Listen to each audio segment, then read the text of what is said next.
Hi friends, சுற்றுமொழி சுடரை serial இனி வரப்போகிற எபிசோட்ஸ்க்கான ப்ரோமோ தான் அந்த வீடியோவில் பார்க்க போகிறோம். அடுத்தடுத்த சுவாரஸ்யங்களை தெரிஞ்சுக்க வீடியோவை ஸ்கிப் பண்ணாமல் கடைசி வரைக்கும் பாருங்கள். சுடரும் வெற்றியும் பேசிக்கிட்டு இருக்கிறது அபிக்கு சுத்தமாக பிடிக்கல. இருந்தாலும் நம்ம சுடர் வெற்றி கூட பேசாமல் இருக்கிறதுனால நிறைய எஃபெக்ட் ஆகுறாங்க அப்படின்னு சொல்லி அந்த விஷயத்துக்கும் ஒத்துக்கிட்டாங்க. ஆனால் அதுக்காக வெற்றி ரொம்ப அட்வான்டேஜ் எடுக்கிறாரு அப்படின்னு அபிக்கு பயங்கரமாக கோபம் வருது. பட் இந்த விஷயத்த வெற்றி கிட்ட டைரெக்டாக பேசவும் முடியல, சுடர்கிட்ட சொல்லி ஸ்டாப் பண்ணவும் முடியல. அதனால தான் எல்லாத்தையும் அட்ஜஸ்ட் பண்ணிக்கிட்டு இருக்காங்க. ஆனால் அதையே சாக்க வச்சுக்கிட்டு நம்ம வெற்றி சுடரோட ட்ராயிங் காம்படிஷனுக்காக வெளியூர் போக வேண்டியது இருக்குது, அதனால் நானும் கூட வரேன் அப்படிங்கிற மாதிரி இந்த விஷயத்தை அபிகிட்ட சொல்லணும்னு நினைக்கிறாரு. ஆனால் அபிகிட்ட சொல்கிறதுக்கு அவருக்கு பயமாக தான் இருக்குது. சுடர் வெற்றி கிட்ட ஸ்கூல்லேருந்து ட்ராயிங் காம்படிஷனுக்கு வெளியூர் கூப்பிட்டு போகிறாங்க, அதுவும் பேரண்ட்ஸ் கூட தான் வரணும்னு சொல்லியிருக்காங்க அப்படின்லாம் நம்ம சுடர் சொல்லிட்டாங்க. அந்த விஷயத்த உன் அம்மு கிட்ட சொன்னியான்னு கேட்டதுக்கு நான் அம்மு கிட்ட சொன்னேன், அது அப்போ பார்த்துக்கலாம் அப்படின்னு சொன்னாங்க.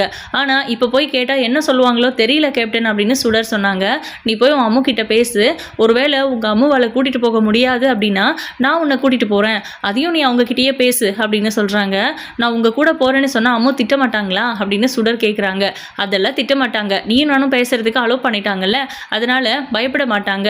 முக்கியமாக என் கூட அனுப்புறதுல உங்கள் அம்மாவுக்கு எதுவும் பிரச்சனை இருக்காதுன்னு நினைக்கிறேன் அப்படின்னு சுடருக்கு ஒரு கான்ஃபிடென்ட் வர்றதுக்காக, அதுவும் அங்கே கான்ஃபிடென்ட்டாக பேசணும் அப்படிங்கிறதுக்காகவும் இந்த மாதிரி வெற்றி சொல்லி விடுறாரு. சுடர் வீட்டுக்கு போனதுமே தியாவும் தருணும் அபிகிட்ட போய் சுடருங்க கிட்ட ஒரு சந்தோஷமான விஷயத்த சொல்ல போறா அப்படின்னு சொல்லிட்டு இருக்காங்க. என்ன சொல்ல போறா தங்கம் அப்படின்னு அபி கேட்குறாங்க. அதை சுடர் தான் சொல்றேன்னு சொல்லியிருக்கா, தோ அங்கே பாருங்க வந்துட்டா அப்படின்னு. என்ன சுடர், இவங்க 2 பேரும் ஏற்கனவே வந்துட்டாங்க, நீ லேட்டாக வர அப்படின்னு. நான் கேப்டன் கூட பேசிட்டு இருந்தாமோ அப்படின்னு. என்ன நீ தியா தருண் கூட தான் பேச ஆரம்பிச்சிட்டல்ல, அவங்க கூடவே ஸ்கூலுக்கு போயிட்டு வர வேண்டியதானே, எதுக்கு கேப்டன் கூட போற அப்படின்னு கேட்குறாங்க.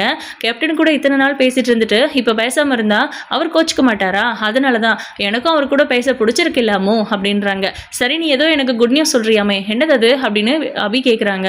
ஏற்கனவே நான் உங்ககிட்ட சொன்னது தான் அம்மோ, நாளைக்கே ஸ்கூல்ல இருந்து அந்த டிராயிங் காம்படிஷன் சொல்லியிருந்தாங்கல்ல, அதுக்காக போகணுமா, கண்டிப்பாக நாளைக்கு நான் கலந்தே ஆகணும்னு மேம் சொல்லிட்டாங்க. அதுவும் நர்மதா மேம் எனக்கு ரொம்ப சப்போர்ட் பண்ணி நீ தான் வின் பண்ணுவேன்னு என்கரேஜ் பண்ணி இங்கே பாருங்க கலர் பென்சில்ஸ்லாம் கொடுத்து விட்டுருக்காங்க அப்படின்னு சொல்கிறாங்க. பேரண்ட்ஸ் கூட தான் போகணுமா, டீச்சர்ஸே கூப்பிட்டு போவாங்களா அப்படின்னு அபி கேட்குறாங்க. பேரண்ட்ஸ் கூட தான் வரணும்னு ஸ்ட்ரிக்டாக சொல்லிட்டாங்க அம்மோ அப்படின்றாங்க. சரி, அப்படின்னா இந்த காம்படிஷனுக்கு நம்ம போக வேண்டாம் அப்படின்னு. ஏன் அத்தை அப்படின்னு தருண் கேட்குறாரு. இல்லை தருண், எனக்கு நிறைய பிரச்சனை இருக்குது, எல்லாத்தையும் குழந்தைங்களான உங்ககிட்ட சொல்ல முடியாது. ஏற்கனவே ஒரு நாள் நம்ம ரெஜிஸ்ட்ரேஷனுக்காக போயிட்டு இருக்கும்போது நம்மளை ஆட்டோவில் போயிட்டு இருக்கும்போது துரத்துனாங்களே, ஞாபகம் இருக்கா? அந்த மாதிரி யாராவது துரத்துனாங்கன்னா சுடரை எப்படி அவங்க கிட்ட இருந்து நான் காப்பாற்றுவேன். அது மட்டும் இல்லை, சுடர் என் குழந்தை அப்படிங்கிறது யாருக்குமே தெரியாமல் இருக்கணுங்கிறதுக்காக தானே அவள் உங்கள் கூட இருக்கும்போது உங்கள் வீட்டு பிள்ளை அப்படின்னு அவங்க நினச்சிப்பாங்கன்னு சொல்லி நான் யோசிச்சுட்டு இருக்கேன். அந்த மாதிரி இருக்கும்போது நான் எப்படி அவளை தனியாக கூட்டிகிட்டு போக முடியும் அப்படின்றாங்க.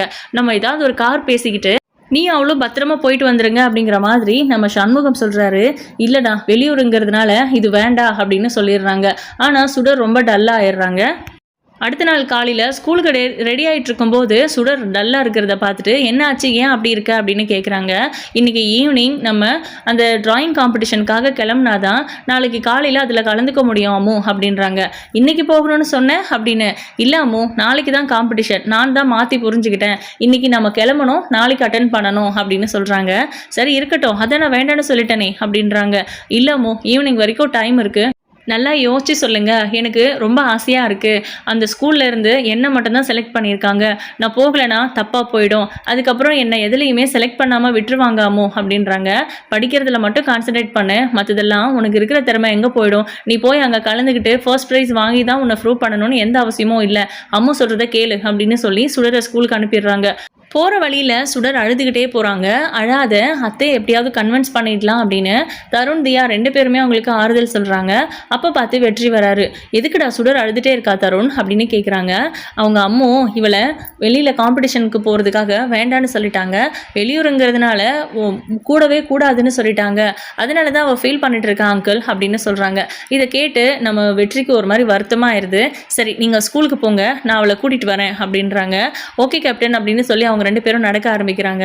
சரிங்க கேப்டன், நானும் ஸ்கூலுக்கு போறேன் அப்படின்னு அழுதுகிட்டே சொல்லிட்டு சுடர் நடக்க ஆரம்பிக்கிறாங்க. சுடர் ஒரு நிமிஷம் உங்ககிட்ட கொஞ்சம் பேசணும் அப்படின்றாங்க. சொல்லுங்க கேப்டன் அப்படின்ட்டு. ஏன் உன் அம்மு வேண்டான்னு சொல்லிட்டாங்க அப்படின்னு. வெளியூருங்கிறதுனால வேண்டான்னு சொல்லிட்டாங்க. அம்முவோட எதிரிகள்னால எனக்கு ஏதாவது ஆபத்து வந்துரும்னு பயப்படுறாங்க. அவங்க கூட நான் வெளியில போகும்போது அவங்களோட பொண்ணு தான் நான் அப்படின்னு எதிரிகளுக்கு தெரிஞ்சிரும் அப்படின்னு ரொம்ப பயந்துட்டு இருக்காங்க. அதனால தான் அப்படின்னு. நான் கூட வருவேன்னு சொல்ல வேண்டியது தானே அப்படின்றாங்க.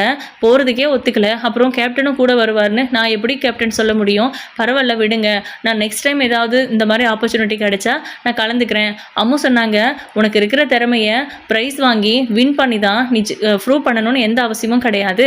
உனக்குள்ளே இருக்கிற திறமை எங்கேயும் போகாது, அதுக்கான அங்கீகாரம் கண்டிப்பாக ஒரு நாள் கிடைக்கும்னு சொல்கிறாங்க. அதுவும் சரிதானே அப்படின்னு. அப்புறம் ஏன்டா அழுகுற அப்படின்னு கேட்குறாங்க. தெரியல, நான் ரொம்ப ஆசையாக இருந்தேன் நீங்கள் அம்மு நான் 3 பேரும் போவோன்னு, ஆனால் அம்மு ஒத்துக்கல அப்படின்னு சொல்லிட்டு. சரிங்க கேப்டன், நான் கிளம்புறேன் அப்படின்னு அவங்க கூடவே போயிடுறாங்க. இப்போது நம்ம வெற்றி இதை பற்றி யோசிச்சுட்டு நின்றுட்டு இருக்காரு. அபிக்கு கால் பண்ணி, நான் உங்ககிட்ட பேசணும், உங்கள் வீட்டில் எல்லாரும் முன்னாடியும் பேச முடியாது, அதனால் நான் இந்த இடத்துல இருக்கேன் வா அப்படின்னு கூப்பிடுறாங்க. நான் எதுக்கு வரணும் அப்படின்னு. சுடரை பற்றி பேசணும் அப்படின்றாங்க. சரி ஓகே, என்ன பண்ணுறது அப்படின்னு சொல்லி இவங்களுக்கும் வெளியில் போகிற வேலை இருக்குங்கிறதுனால வெற்றியை பார்த்து பேசுகிறாங்க. அப்போது வெற்றி கேட்குறாரு, ஏன் சுடரை காம்படிஷனுக்கு வேண்டான்னு சொன்னேன் அப்படின்னு கேட்குறாங்க.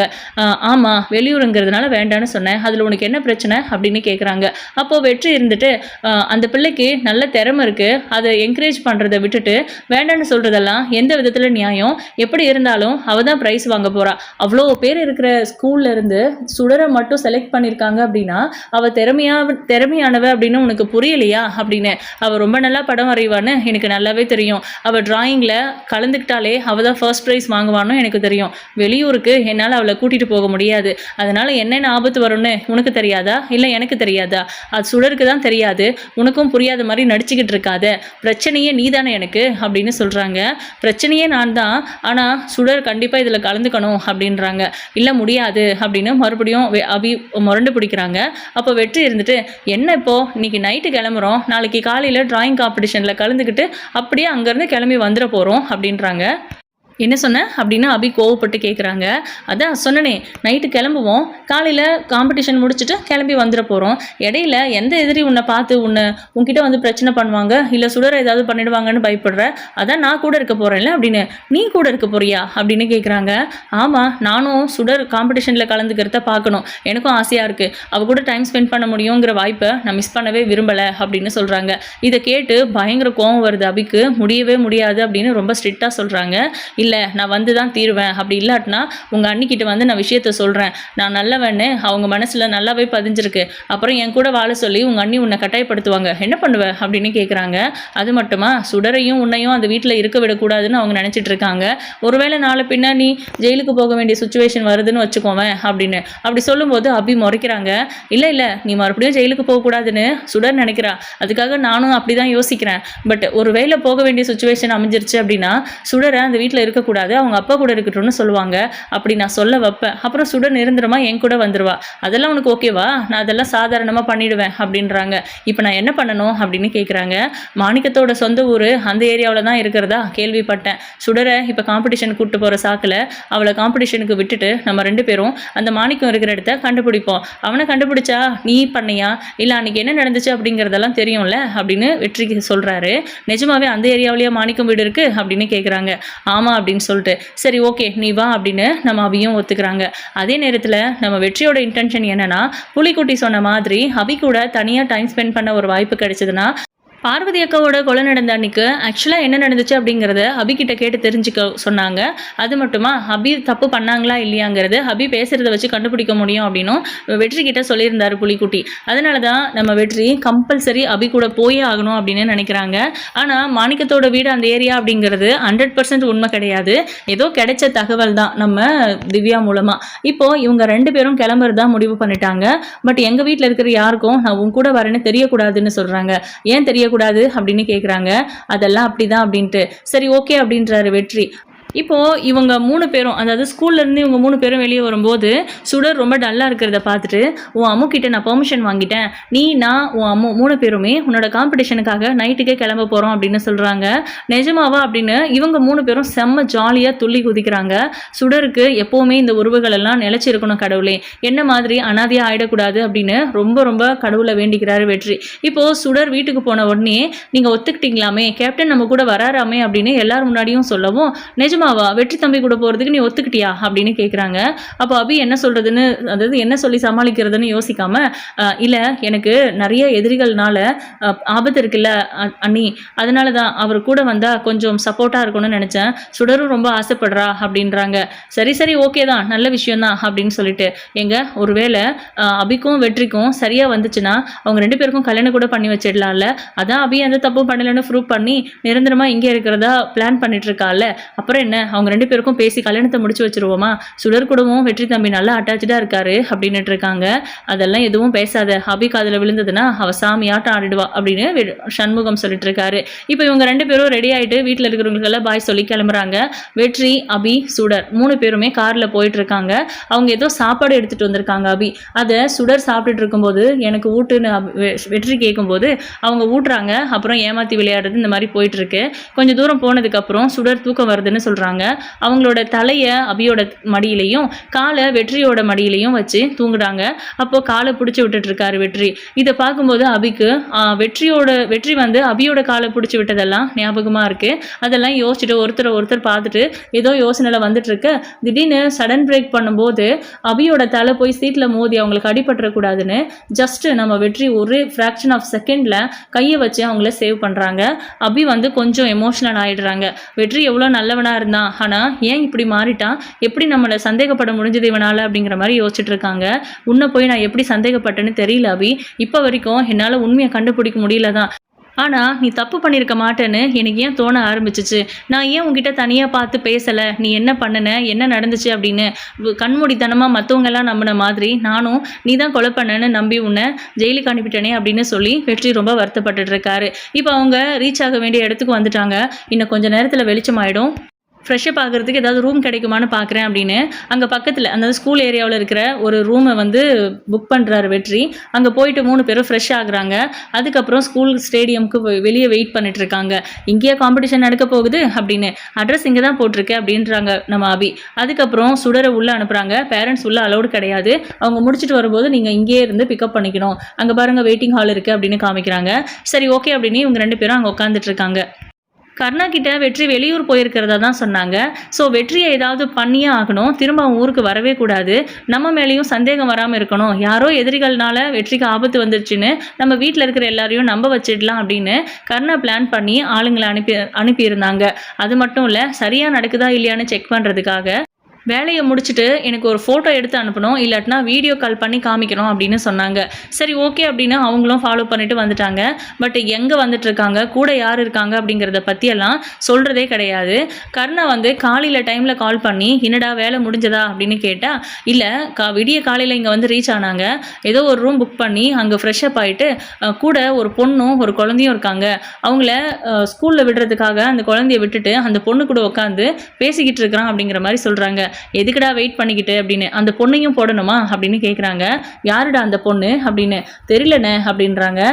சரி நீங்கள் வெற்றியை மட்டும் க்ளோஸ் பண்ணுங்கள், மற்றதெல்லாம் அப்புறம் பார்த்துக்கலாம், ஒருவேளை அந்த பொண்ணு குறுக்க வந்து அந்த பொண்ணையும் போடுங்க பரவாயில்லை அப்படிங்கிற மாதிரி.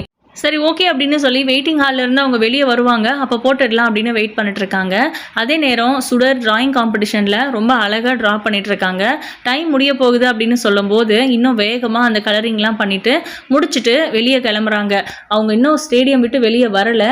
பேரண்ட்ஸ் எல்லாம் போகலாம், அங்கே வெயிட் பண்ணணும் அப்படிங்கிற மாதிரி பிள்ளைங்களை கூப்பிட்றதுக்காக இவங்க எல்லாரும் போயிட்டு இருக்கும்போது அபிகிட்ட பேசணும்னு நினச்சோம், பேச முடியாமல் போயிடுச்சு அப்படின்னு சொல்லி நம்ம வெற்றி வந்து ஃபீல் பண்ணுறாரு.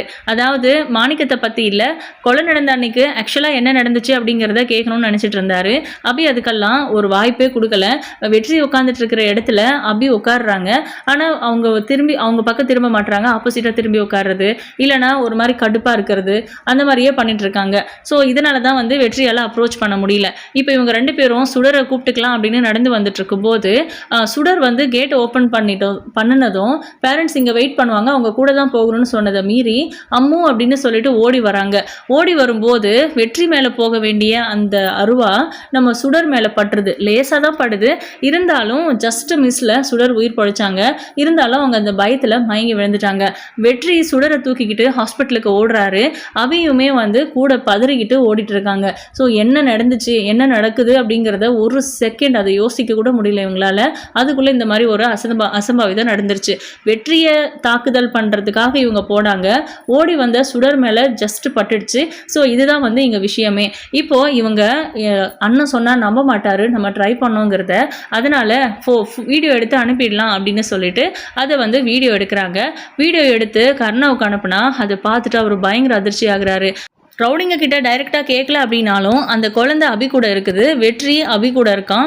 அப்போது அந்த குழந்தை அபியோடதா, வெற்றிக்கும் அபிக்கும் பிறந்த குழந்தையாது, என்ன நடக்குதுங்க அப்படிங்கிற மாதிரி பயங்கர டென்ஷன் ஆகுறாரு. இந்த விஷயத்த டைரெக்டாக வெற்றி கிட்ட கேட்கவும் முடியாது. உனக்கு எப்படி தெரியும் இதெல்லாம் அப்படின்னு கேட்பாரு. இல்லாட்டினா இந்த மாதிரி தாக்குதல் பண்ண வந்தவங்க கண்டிப்பாக கர்ணாவோட ஆளுங்க அப்படின்னு வெற்றி இந்நேரம் கெஸ் பண்ணி இருந்திருப்பாரு. பட் இதை போய் அவர் கேட்கறதுக்கு முன்னாடியே கர்ணா கேட்டாருன்னா கர்ணாவுக்கு எல்லா விஷயமும் தெரிஞ்சிருச்சு அப்படின்னு கெஸ் பண்ணிடுவாருன்னு சொல்லி தான் அவர் அமைதியாகவே இருக்காரு. ஆனால் கண்டிப்பாக இதை கண்டுபிடிச்சே ஆகணும், அபியோட குழந்தை தானே இது அப்படின்லாம் சொல்லிட்டு, ஒருவேளை அபி மேலே கோவம் இருந்தாலும் குழந்தை இருக்கு நமக்காக அப்படின்னு யோசிச்சு ஒருவேளை குழந்தைக்காக அபியை மன்னிச்சு ஏற்றுக்கிட்டானோ. அவங்க போயிருக்கிற இடத்த பற்றியெல்லாம் விசாரிக்கும் போது தானே தெரியுது குழந்தைய டிராயிங் காம்படிஷனுக்காக கூப்பிட்டு போயிருக்காங்கன்னு. நம்ம சுடர் டிராயிங் காம்படிஷனுக்காக செலக்ட் ஆகிருக்கிறா அப்படின்னு மகேஷும் சொன்னான். சுடர் அவங்க கூட இருக்கா அப்படின்னா அப்போ அவங்க 2 பேரும் தான் சுடரோட அப்பா அம்மாவாக இருக்கணும், பேரண்ட்ஸ் கூட தான் போகணும் அப்படின்னும் நம்ம மகேஷ் சொல்லியிருந்தானே அப்படின்லாம் சொல்லிட்டு நம்ம கர்ணாவுக்கு பயங்கர அதிர்ச்சியாக இருக்குது. ஸோ எல்லா உண்மைகளும் அவருக்கு தெரிஞ்சிருச்சு. ஆனால் வெற்றிக்கிட்ட நேரடியாக கேட்க முடியாது. இப்போ அந்த ரவுடிங்களுக்கு கால் பண்ணி நீங்கள் அவங்கள இன்னும் பண்ணாதீங்க, வீட்டுக்கு வந்துருங்க, அதாவது நீங்கள் கிளம்பி வந்துருங்க அப்படிங்கிற மாதிரி சொல்லிடுறாங்க. அவங்கள நானே பார்த்துக்கிறேன் அப்படின்னு சொல்லிட்டு இப்போது சுடர் ஹாஸ்பிட்டல் அட்மிட் பண்ணுறாங்க. எதுவும் பெருசாக இல்லை, பேனிக் ஆனதுனால மயங்கிட்டாங்க. ப்ளஸ் லேசாக காயம் இருக்குது, அந்த காயத்துக்கும் மருந்து போட்டு ஒன்றும் இல்லை சரியாயிரும் அப்படின்ட்டு. அதுக்கப்புறம் தான் இதுக்கு தான் நான் உன் கூட வரேன்னு சொன்னேன். உன்னை எதிரிகள் சுற்றிக்கிட்டு இருக்காங்க, இப்போ வெட்ட வந்தவங்க என்ன வெட்ட வந்தாங்களா உன்னை வெட்ட வந்தாங்களான்னு தெரியல, ஏற்கனவே என்னையும் போடுறதுக்கு நிறைய ஆளுங்க ட்ரை பண்ணிட்டு தான் இருக்காங்க அப்படின்லாம் சொல்லி அபி சொல்கிறாங்க. யாருக்கு தெரியும், அது உன் நண்பனோட திட்டமாக கூட இருக்கலாம் அப்படின்னு அபி சொல்கிறாங்க. அப்போ தான் கர்ணா யோசிக்கிறாரு, ஒருவேளை இருக்கலாமோ அப்படிங்கிற மாதிரி. இதுக்கப்புறம் என்ன நடக்க போகுது, வெற்றி கர்ணாவை சந்தேகப்பட்டு அவர் சுற்றி இருக்கிற ஆதாரங்களை தேட போகிறாரா என்னன்னு வெயிட் பண்ணி பார்க்கலாம். உங்களோட கருத்துக்களை கமெண்ட் பண்ணுங்கள். இந்த வீடியோ பிடிச்சிருந்தா